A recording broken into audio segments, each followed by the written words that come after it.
Hi, my name is Chris with SDG Components. Today I'm going to show you how to do a 60-hour maintenance without actually removing the seat post from the bike.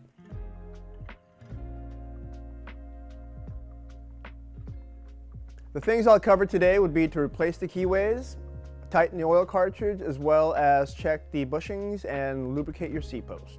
The tools we'll need today would be a 5mm hex, 3mm hex, a blade or a knife of some sort, torque wrench, strap wrench, and some slick oleum or slick honey.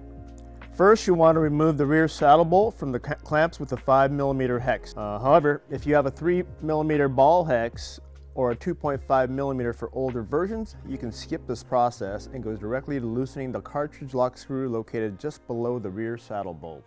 Second, loosen the seal collar with a strap wrench and slide it up. You can see the I-guess bushing just beneath the seal collar. This should slide right out when you pull the stanchion out of the seat post. Spin the exposed cartridge in 360-degree increments clockwise until the notch faces the rear. This is being done just to make sure the oil cartridge is seated properly into the actuator assembly. If it's not, you can have a loose lever, or also the seat post will come up slowly and go down slowly. Remove the lower bushing, remove the keyways with a knife, and inspect them for wear or damage and replace as necessary. On the keyways, you want to make sure it's nice and solid and the corners are sharp. It can get a sliver cut off if you get in a crash, and that's what you're looking for. All right, you want to go ahead and inspect it to see if there's any abnormal wear or anodizing coming off. That would be a sign of it being extremely dirty or too much dirt in the actual seat post. Once you wipe it off, you want to clean it up with a little simple green. Make sure it's nice and clean so you can inspect it to see if there's any abnormal wear.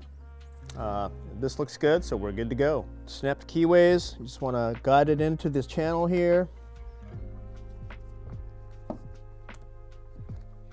And you want to make sure this split part of the bushing is actually in the back of the seat post and the prongs face downwards.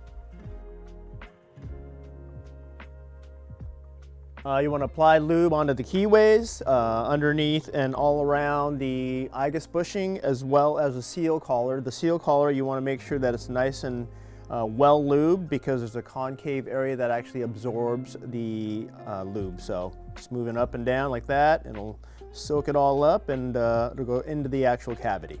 All right, you want to go ahead and slide the stanchion into the seat post and find the keyway slot so it'll slide into the channel. And as you put it in, you want to align the split of the I-guess bushing here with the Tellis logo.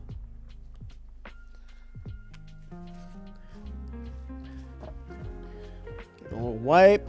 Now that it's all back together, you want to go ahead and take a strap wrench and give it a nice snug tightening. Okay, you want to go ahead and raise the seat post all the way.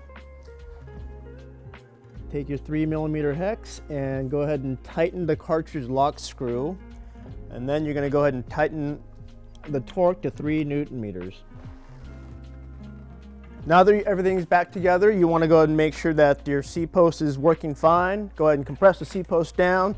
Lift on the saddle to make sure the stanchion doesn't come up by itself, because if the cartridge lock screw is not in the correct spot, it'll actually come up and you'll be able to lift the entire saddle. And right now it looks really good. And you also want to make sure that your stanchion is nice and lubed. If it's dry at all, then you'll know that you'll need actual lube on it. Hope this helps and shows you how easy it is to work on our Tellis dropper seat post. And have a great day.